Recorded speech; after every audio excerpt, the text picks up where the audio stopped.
The AFC Super Bowl tournament continues on NBC on a cool and sunny day in Miami, Florida, where the Dolphins and the San Diego Chargers are ready to meet again. This rematch of last year's playoff classic is brought to you by Chevrolet. Chevrolet is USA 1, and USA 1 is taking charge. By Atari, the leader in home video games for fun your whole family can share. And by the Bell System Yellow Pages. Get the Yellow Pages talking, let your fingers do the walking.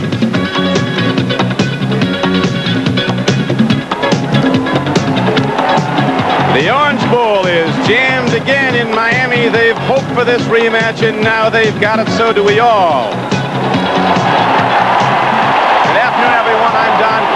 Welcome back to the Orange Bowl and the Chargers versus the Dolphins.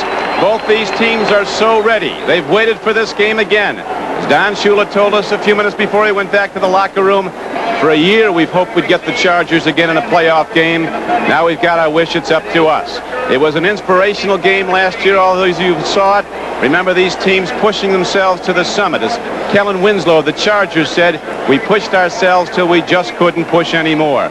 And then when it was over, the Chargers had an overtime victory, and the Miami Dolphins a bitter disappointment. I'm joined by John Brody. John, we know the basic breakdown, the best offense against the best defense. Something's got to give here. Well, I think you'll see a few things give, and the one thing that is going to be exposed is the checking point of both clubs.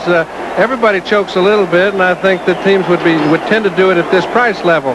But if there are two teams who are sound that way, Dan Fouts is an Iceman. Don Shula, his record speaks for itself. And I think more than anything else, the fact that Miami is the least penalized team in the game over the last 7 seasons and still is #1 defensively tells it all. Well, they're about set to go. Don Coryell's brought his Chargers in the last 3 times they've been to the Orange Bowl. They've beaten the Dolphins, and every time they've done it on the last play of the game. In fact, it was overtime the last 2 meetings, and here, John, is Coach Don Shula.